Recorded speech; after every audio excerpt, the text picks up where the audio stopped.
Hello everyone, good morning. నా పేరు Muralidhar Reddy. I'm DevOps consultant and solution architect. Welcome to Telugu DevOps Guru channel. So ఈ వీడియోలో ఏంటంటే మనకు బేసిక్గా డెవాప్స్ అంటే అందరికీ ఐడియా ఉంది. సో దాంతోపాటు క్లౌడ్ ఆప్స్ అని, ఎస్ఆర్ఈ అని, ఫినాప్స్ అని ఇక్కడ మనకు డిఫరెంట్ థింగ్స్ అనేవి ఉంటాయి. సో ఇక్కడ మన ఎక్స్పర్ట్ తాటి శ్రీకాంత్ ఉన్నారు. తాటి శ్రీకాంత్ ఏంటంటే మనము దాని గురించి డిస్కస్ చేసుకొని క్లియర్ చేసుకుందాం. సో దట్ ఏంటంటే మీకు కూడా ఒక క్లారిటీ అనేది వస్తుంది. హలో శ్రీకాంత్. ఏ మురళి ఎలా ఉన్నారు? యా, బాగున్నాను శ్రీకాంత్. మీరు ఎలా ఉన్నారు? గుడ్ అండి, absolutely doing good. Yeah, thanks for join this session Srikanth. No worries. So ఏంటంటే శ్రీకాంత్, ఎస్పెషల్లీ మా స్టూడెంట్స్కి ఒక అవగాహన కోసం అసలు డెవాప్స్ అంటే ఏంటి, క్లౌడ్ ఆప్స్, ఇలా మనకు డిఫరెంట్ థింగ్స్ ఉన్నాయి కదా, వాట్ ఎగ్జాక్ట్లీ దాని యొక్క రోల్స్ అండ్ రెస్పాన్సిబిలిటీస్ కొంచెం ఇన్ డీటెయిల్గా ఎక్స్ప్లెయిన్ చేయరా? షూర్, డెఫినెట్లీ అండి. సో మనకి మార్కెట్లో ఇందాక మీరు అడిగిన క్వశ్చన్ మట్టుకు డెవాప్స్ కి, క్లౌడ్ ఆప్స్ కి, అలాగే డెవ్ సెకాప్స్ అని వింటూ ఉంటాము, ఫినాప్స్ అని వింటూ ఉంటాము, అలాగే ఎస్ఆర్ఈ సైట్ రిలయబిలిటీ ఇంజనీర్ అంటుంటాం. సో నాకు తెలిసి ఈ వీడియో కంప్లీట్ అయ్యే వరకు ఒక క్లారిటీ వస్తుంది, అసలు ఏంటి ఏ రోల్కి ఏం సంబంధం ఏంటి అనేది. సో ముందుగా డెవాప్స్ గురించి మాట్లాడుకుంటే, సో అందరికి తెలిసిన విషయం డెవాప్స్లో ఏం చేస్తాము, మన ప్రతిదీ మనం ఏంటి టూల్స్ పర్స్పెక్టివ్లో మాట్లాడుకుంటే జెన్కిన్స్ అనేది క్రియేట్ చేస్తాము, పైప్ లైన్స్ ఇన్స్టాల్ చేసి మళ్ళీ పైప్ లైన్స్ అని కూడా మనం కాన్ఫిగర్ చేస్తాము. అలాగే గిట్లో చూసుకుంటే కూడా గిట్ రిపాజిటరీస్ క్రియేట్ చేస్తాము, డెవలపర్స్కి యాక్సెస్ ఇవ్వడం జరుగుతుంది. అలాగే వగేరా వగేరా అన్ని కూడా చేయగలుగుతాం గిట్లో. Okay, and in terms of artifact చూసుకుంటే నెక్సస్ అనేది ఇన్స్టాల్ చేస్తాము, అలాగే కాన్ఫిగర్ చేస్తాం. అలాగే ఫ్రాగ్ ఆర్టిఫాక్టరీ, వై నాట్? మనకి డెవాప్స్ లో చేయాలనుకున్న థింగ్స్ అన్ని కూడా జనరల్ యూస్, మనం ఏదైతే చేస్తున్నామో కరెంట్లీ అదన్నీ కూడా డెవాప్స్ పర్స్పెక్టివ్ లో వెళ్తుంది. ఇప్పుడు మనం నెక్స్ట్ ఇంకొక పాయింట్ స్టెప్పింగ్కి వెళ్తుంటే క్లౌడ్ ఆప్స్ అంటాం.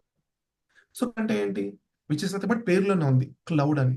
సో మనం క్లౌడ్ లో జరిగే యాక్టివిటీస్ అన్ని కూడా, లేదా క్లౌడ్ లో యూస్ చేసేది ఏదైనా కూడా జనరల్ గా క్లౌడ్ ఆప్స్ అని ఒక టెర్మినాలజీ డిఫైన్ చేయడం జరిగింది మార్కెట్ లో. సో ఇప్పుడు క్లౌడ్ అంటున్నాం, ఏం చేస్తామంటే సేమ్ థింగ్. ఏంటి క్లౌడ్ లో యూస్ చేసే ఈ ఏడబ్ల్యూఎస్ అనుకుందాం కొంచెం సేపు ఎగ్జాంపుల్. ఇప్పుడు క్లౌడ్ లో మార్కెట్ లో ఏడబ్ల్యూఎస్ ఉంది, గూగుల్ క్లౌడ్ ఉంది, ఐబిఎం ఉంది, చాలా ఉన్నాయి క్లౌడ్స్. అజూర్. దాంట్లో for example Azure. For example AWS అనుకుంటే ఇప్పుడు దాంట్లో మనం చాలా సర్వీసెస్ క్రియేట్ చేస్తాం. లైక్ ఉదాహరణకి EC2 ఇన్స్టెన్సెస్ కానివ్వండి, ఈబిఎస్ వాల్యూమ్స్, లాండాస్, నెట్వర్కింగ్ లో VPCs, internet gateway, subnets, route table and route 53 services, and why not N number of things ఉన్నాయి క్లౌడ్ లో.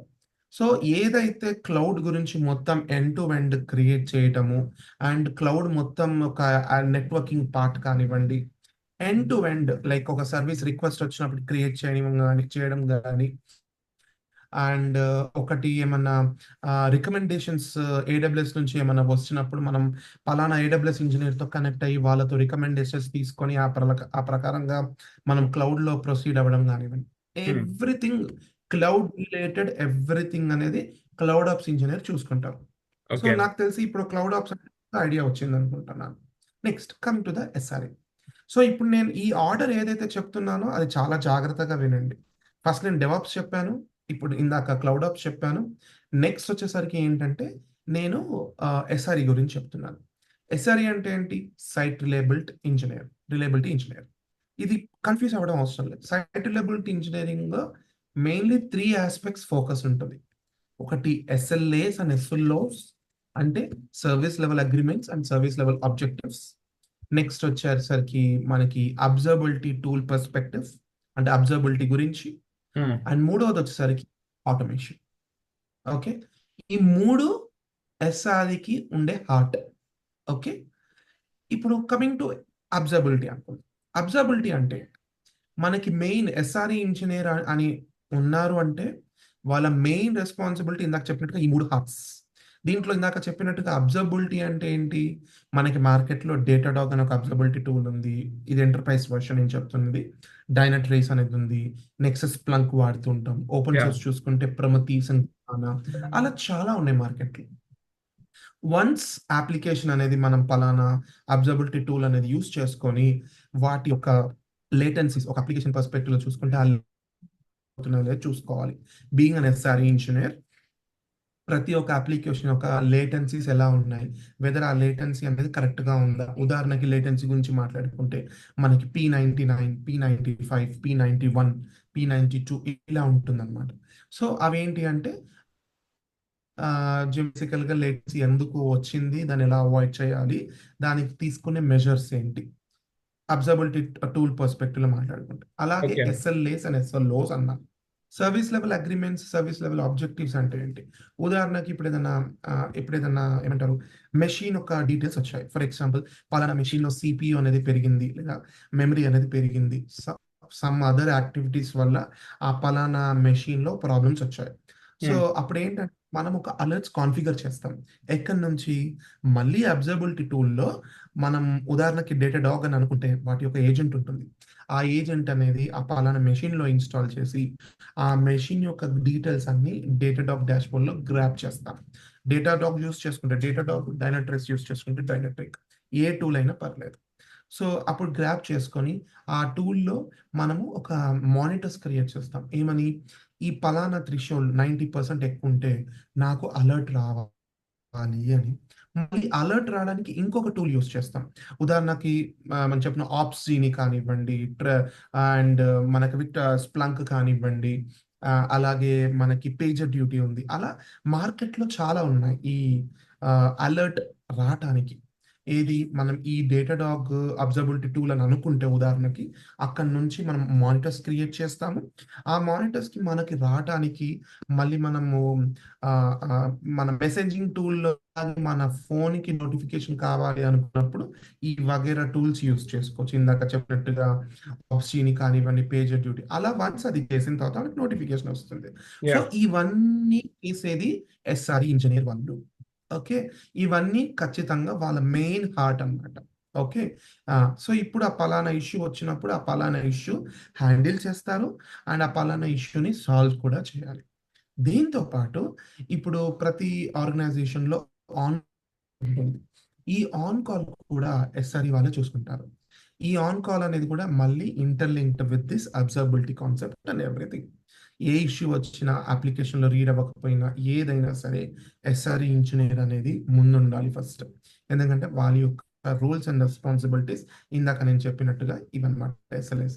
సో ఇందాక చెప్పినట్టుగా సర్వీస్ లెవెల్ అగ్రీమెంట్ అంటే మనం P1, P2, P3, P4 అని మనం అనుకున్న, ఒకవేళ ఆర్గనైజేషన్‌లో అసైన్ చేసుకున్నా, లేదా SLA 1, SLA 2, SLA 3, SLA 4 అని అనుకున్నా, మొత్తానికి ఉండే మీనింగ్ ఏంటి అంటే ఏదైనా వెరీ క్విక్‌గా సాల్వ్ అయిపోవాలి. వెరీ క్విక్‌గా సాల్వ్ చేసి, ఐడెంటిఫై చేసి సాల్వ్ చేయడం అన్నమాట. వాటి యొక్క ప్రియారిటీని డిసైడ్ చేసి ఆ ఎస్ఆర్‌ఈ ఇంజినీర్ బాధ్యత. సో ఇది చాలా చాలా ఇంపార్టెంట్. నెక్స్ట్ లాస్ట్‌ది ఉన్న ఎస్ఆర్‌ఈలో ఆటోమేషన్. మీరనుకోవచ్చు, అరే! డెవాప్స్ వాళ్ళు కూడా ఆటోమేషన్ చేస్తారు. అరే! క్లౌడ్ ఆప్స్ కూడా ఆటోమేషన్ చేస్తారు. మరి ఎస్ఆర్‌ఈలో కూడా ఆటోమేషన్ చేస్తారంటున్నారు ఏంటి అని. యెస్. ఆటోమేషన్ అనేది డెవాప్స్ వాళ్ళు చేస్తారు, క్లౌడ్ ఆప్స్ చేస్తారు, ఎస్ఆర్‌ఈ కూడా చేస్తారు. కొలాబరేషన్ చేసుకుంటే పనులు తొందరగా అవుతాయి. సో అదొకటే. ఆటోమేషన్ అనేది కంపల్సరీ. సో ఇందాక మీరు డెవాప్స్ విన్నారు, క్లౌడ్ ఆప్స్ విన్నారు, నెక్స్ట్ ఎస్ఆర్‌ఈ విన్నారు, నెక్స్ట్ డెవ్‌సెకాప్స్ వింటారు ఇప్పుడు. డెవ్‌సెకాప్స్ మీనింగ్ ఏంటి? డెవ్ ఆప్స్‌లో సెక్ పెడతా. అంటే సెక్యూరిటీ. సో, మనకి ఇవన్నీ ఎంత ఇంపార్టెంటో, so far DevOps, cloud ops, SRE ఎంత ఇంపార్టెంటో, ఈ డెవ్‌సెకాప్స్ అనేది ఈక్వల్ ఇంపార్టెంట్. ఎందుకంటే సెక్యూరిటీ అనేది చాలా చాలా ఇంపార్టెంట్. మన అప్లికేషన్ ఎంత మనం కాన్ఫిగర్ చేసి లైవ్‌కి పంపించి క్లయింట్ యూజ్ చేసి లేదా కస్టమర్ యూజ్ చేస్తున్నారు. కానీ ఆ ఇన్ఫర్మేషన్‌ని బయటకి పంపకపోవడం, బయటకి లీకేజ్ ఎక్స్‌పోజ్. అవ్వకుండా చూసుకోవడం. ఎక్స్‌పోజ్ కానీ లీకేజ్ అవ్వకుండా చూసుకోవడం అనేది ఈ డెవ్‌సెకాప్స్ ఇంజినీర్ బాధ్యత. రైట్. మనం అనుకో అరే! ఏంటి జస్ట్ క్రియేట్ చేసేస్తాము అండ్ అది యూజ్ చేసుకుంటాం. కాదు. మనకి లీకేజెస్ అనేది చాలా చాలా వేస్ ఉంటాయి. ఉదాహరణకి ఇప్పుడు మనం సెక్యూరిటీ గ్రూప్‌లో అప్పుడప్పుడు మనం ఇస్తూ ఉంటాం. 0.0.0.0/0 అని. యాహ్! అంటే ఏంటి మీనింగ్? మనం అనుకుంటాము అప్లికేషన్ వర్క్ అవుతుంది గదా! హమ్మయ్య! అనుకుంటాం. కాదు. ఆ 0.0.0.0 అనేది అది కూడా సెక్యూరిటీ బ్రీచ్. అది ఉండకూడదు. అది కూడా చాలా చాలా ఇంపార్టెంట్. సో, ఈ డెవ్‌సెకాప్స్ ఇంజినీర్ బాధ్యత ఏంటంటే, ఎక్కడైతే సెక్యూరిటీ అవసరం పడుతుందో, ఐదర్ క్లౌడ్‌లో కానివ్వండి, డెవాప్స్ టూల్స్‌లో కానివ్వండి, ఎక్కడైతే సెక్యూరిటీ అవసరం పడుతుందో అక్కడ ఖచ్చితంగా ఇంప్లిమెంట్ చేయాలి. క్లౌడ్‌లో చూసుకుంటే ఉదాహరణకి ఇందాక చెప్పినట్టుగా one of the example security group. ఇంకొకటి ఏంటంటే మనకు కొన్ని యా సర్వీసెస్ ఉన్నాయి. ఉదాహరణకి guard duty, waf, web application firewall. So, అలా మనకి చాలా చాలా ఉంటది. సెక్యూరిటీ అడ్వైజర్ అలా మనకి చాలా చాలా యూజ్ చేసుకోవచ్చు. ఓకే. అలా వగైరా ఏడబ్ల్యూఎస్ సర్వీసెస్ యూజ్ చేసుకుంటూ, అలాగే ఓపెన్ సోర్స్ సర్వీసెస్ కూడా యూజ్ చేసుకుంటూ, మనము ఈ డెవాప్స్ టూల్స్‌లో కానివ్వండి, క్లౌడ్‌లో కానివ్వండి, సెక్యూరిటీ లీకేజెస్ కాకుండా చూసుకోవాలి. అది డెవ్‌సెకప్స్ ఒక ఇంజినీర్ బాధ్యత. ఓకే. ఇంక్లూడింగ్ పాస్వర్డ్ ఎక్స్‌పోజింగ్ కూడా. మనం అరుదుగా చూస్తూ ఉంటాం. గిట్‌హబ్‌లో రిపాజిటరీస్, కోడ్స్ ఉంటాయి. అప్లికేషన్ టీమ్ అంటే డెవలపర్స్ కోడ్ పెడుతూ ఉంటారు రైట్?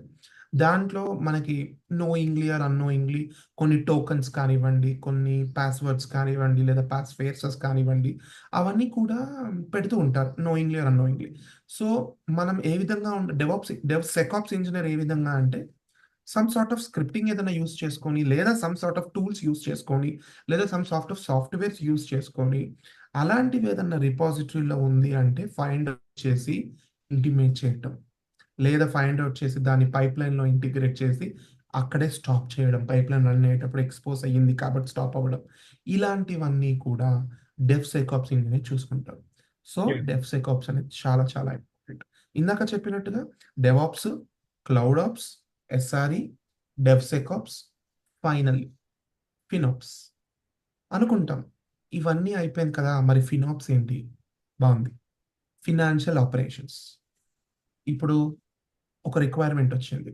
మనకొక అప్లికేషన్ డిజైన్ ఆర్కిటెక్ట్ నుంచి పలానా అప్లికేషన్ డిజైన్ చేయాలి అని వచ్చింది. సరే ఫైన్. రిక్వైర్మెంట్స్ నోట్ డౌన్ అయిపోయాయి. మనకి జీరా టికెటో లేదా SM9 service manager or service now use చేసి ఒక టికెట్ వచ్చింది. మనం ఆ రిక్వైర్మెంట్‌లో ఉన్న ప్రకారంగా క్రియేట్ చేసుకుంటూ వెళ్ళిపోయాం. చాలా బావుంది. కానీ మనం ఎంత ఖర్చు పెడుతున్నామో, నిజంగా అంత ఖర్చుకి నిజంగా అప్లికేషన్ యూజ్ అవుతుందా? ఆ డిజైన్ ఏదైతే సజెస్ట్ చేశారో, ఆఫ్‌కోర్స్ అన్ని మెజర్స్ తీసుకొని సజెస్ట్ చేస్తారు. కానీ దాంట్లో అన్ని సర్వీసెస్ అనేది నిజంగా అవసరం పడుతుందా? ఒక్కొక్క సర్వీస్‌కి కాస్ట్ ఎంత అవుతుంది? ఈ సర్వీస్ యూజ్ చేసుకుంటే మనకి ఈ అప్లికేషన్ అనేది స్ట్రెంథెన్ అవుతుందా? పర్ఫార్మెన్స్ పరంగా కానివ్వండి, సెక్యూరిటీ పరంగా కానివ్వండి. ఇంకా వగైరా వగైరా రీజన్స్ వల్ల ఈ పర్ఫార్మెన్స్ గాని, అప్లికేషన్ స్టెబిలిటీ ఇంక్రీజ్ అవుతుందా? యెస్. యూజ్ చేయండి. ఖర్చు పెట్టండి పర్లేదు. కానీ అన్నెసెసరీ సర్వీసెస్ యూజ్ చేసి, అన్నెసెసరీ టూల్స్ యూజ్ చేసి, అన్నెసెసరీ థింగ్స్ అనేది పుట్టింగ్ అట్ వన్ ప్లేస్ పెట్టి దాన్ని అప్లికేషన్ యూజ్ చేసేది ఒక 70% అనుకుంటే, మనం దానికి ఖర్చు పెడుతుంది 90% అనుకుంటే, అది కష్టం. స్టెబిలిటీ ఉండదు. సో, దానివల్ల మనకొచ్చే డబ్బులు బిజినెస్ పర్స్‌పెక్టివ్‌లో వచ్చే రెవెన్యూ అనేది 70% ఉంటే, దానికి ఖర్చు పెడుతుంది 90% ఉంటే, థిస్ ఈస్ నాట్ టాలీ. ఇలా ఉండకూడదు ఎప్పుడైనా. ఎప్పుడైనా ఏంటి యాస్ మచ్ యాస్ పాసిబుల్ అంటారు. ఏమని?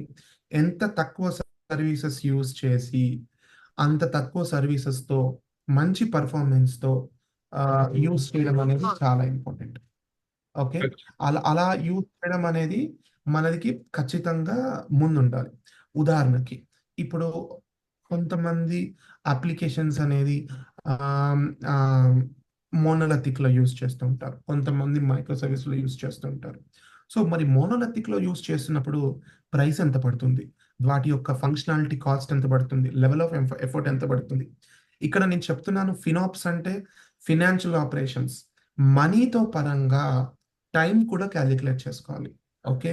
టైం కూడా ఈక్వల్లీ ఇంపార్టెంట్. ఓకే. ఫినాప్స్ పరంగా.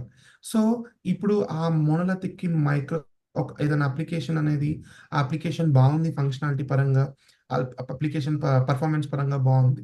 కానీ ఆ పలానా అప్లికేషన్ మోనోలిథిక్ ఇన్‌స్టెన్స్‌లో ఉంది. అంటే which is nothing but standing on a single machine. So, అది ఉన్నప్పుడు మరి వాటి సింగిల్ మెషిన్స్‌కి కాస్ట్ ఎక్కువవుతుంది. రైట్?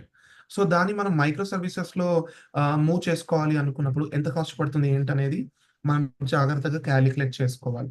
సో, అది చాలా చాలా ఇంపార్టెంట్.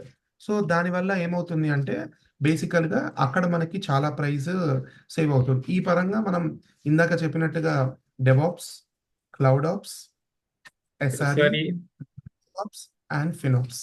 నాకు తెలిసి ఇప్పుడు ఇవన్నీ వినడం వల్ల ఒక క్లారిటీ వచ్చిందని అనుకుంటున్నాను అందరికి. Yeah, got it Srikanth. Really appreciate Srikanth. మా స్టూడెంట్స్ గుడికే చాలా ఐడియా వచ్చింటది ఇప్పుడు డిఫరెన్షియేషన్ అనేది. ఇప్పుడు ఒక క్వశ్చన్ శ్రీకాంత్, ఇవన్నీ బాగానే ఉన్నాయి for different DevOps, cloud ops అని. సో ఇప్పుడు మీరు అన్నట్టు నేను డెవాప్స్ లోటి నేర్చుకుంటే జాబ్ వచ్చేస్తుందా, లేదా క్లౌడ్ ఆప్స్ నేర్చుకుని అవసరం లేదా, లేకపోతే ఒక ఇంటర్వ్యూకి వెళ్ళినప్పుడు ఎక్స్పెక్ట్ చేయడం అనేది అన్నీ చేస్తారా?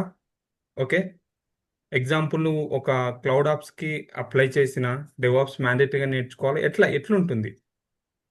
బేసికల్గా ఏంటంటే మనకి ఒక ఇంజనీర్ డెవాప్స్కి ఇంట్రెస్ట్ చూపిస్తున్నారు అన్నప్పుడు ఖచ్చితంగా ఆ పలానా ఇంజనీర్కి డెవాప్స్ అండ్ క్లౌడ్ ఖచ్చితంగా రావాలి. ఈస్ ఇనీషియల్ ఫుట్ ప్రింట్ print. When I say cloud రావాలి అని చెప్తున్నప్పుడు cloud is like ocean. Okay, క్లౌడ్లో ఏ అయితే డెవాప్స్కి అవసరం పడతాయో, క్లౌడ్ ఆప్స్కి అవసరం పడతాయో వాటి యొక్క సర్వీసెస్ ఒక ఇనీషియల్ ఫుట్ ప్రింట్ లాగా చాలు. వన్స్ లోపలికి అంటే వన్స్ మనకి ఇనిషియల్ ఫుట్ ప్రింట్ అయిపోయిన తర్వాత then we have to deep digger and then we have to extend it. అంటే మనం ఎక్స్టెండ్ చేసుకుంటూ వెళ్ళాలి. ఇందాక చెప్పినట్టుగా మనం బేసికల్గా ఏంటి అంటే ఒక కంప్లీట్ మీల్ అంటున్నాం ఎప్పుడు అంటే డెవాప్స్ అండ్ క్లౌడ్ ఆప్స్ మనం ఏదైతే నేర్చుకుంటామో we can consider as a complete meal. కానీ దాంతోపాటు ఇవన్నీ కూడా యాడ్ ఆన్స్ అనేది కంపల్సరీ అవసరం. ఒక ప్రోడక్ట్‌ని మనం బయటకి అంటే పబ్లిక్‌కి వెళ్తున్నప్పుడు ఆ కాస్ట్ అనేది అన్నీ when I say cost it is not related to the financial. వాటివి అప్లికేషన్ పెర్ఫార్మన్స్ కానివ్వండి, స్టెబిలిటీ కానివ్వండి, ఇంజినీర్స్ ఏమంటారు ఈ వర్క్ ఎఫర్ట్స్ కానివ్వండి, ఇవన్నీ చాలా ఇంపార్టెంట్. ఇవన్నిటిని కాస్ట్ చేసిన తర్వాతే మనకి ప్రోడక్ట్ బయటకనేది వెళ్ళడం జరుగుతుంది. సో మీరు ఇందాక అడిగిన క్వశ్చన్ కి స్ట్రెయిట్ ఫార్వర్డ్ ఆన్సర్ ఏమంటే డెవాప్స్ అండ్ క్లౌడ్ అనేది ఇనీషియల్ ఫుట్ print. Okay, thanks Srikanth. Now got idea. So guys, I hope మీరు కూడా అర్థమైంది కదా, డెవాప్స్ కి, క్లౌడ్ ఆప్స్ కి, ఎస్ఆర్ఈ కి, డెవాప్స్ డెవ్సెకాప్స్ కి అండ్ అలానే ఫినాప్స్ కి. సో యూజువల్గా ఏంటంటే ఏ ఆర్గనైజేషన్ కి మనం వెళ్ళినా శ్రీకాంత్ చెప్పినట్టు ఏంటంటే ఆ డెవాప్స్ అండ్ క్లౌడ్ అనేది మ్యాండేటరీగా రావాలి. అలా దాంతోపాటు ఏంటంటే ఈ ఎస్ఆర్ఈ లాగింగ్ అండ్ మానిటరింగ్ అవి కూడా తెలియాలి. ఓన్లీ నాకు డెవాప్స్ నేర్చుకుంటాను లేకపోతే ఓన్లీ క్లౌడ్ నేర్చుకుంటానంటే అది ఎప్పటికీ జాబ్ వచ్చే రకం కాదు. ఎందుకంటే ఇప్పుడున్న ట్రైనింగ్లో చూసుకున్నట్టయితే డెవాప్స్, క్లౌడ్, అలానే కంటైనరేషన్ టూలు, లాగింగ్ అండ్ మానిటరింగ్, ఇలా మనకు మల్టిపుల్ థింగ్స్ అనేది ఎక్స్పెక్ట్ చేస్తున్నారు. ఓకేనా, క్లియర్ కదా? మీకు ఏదైనా డౌట్స్ ఉంటే కనుక కామెంట్ బాక్స్లో పెట్టండి, we will try to respond.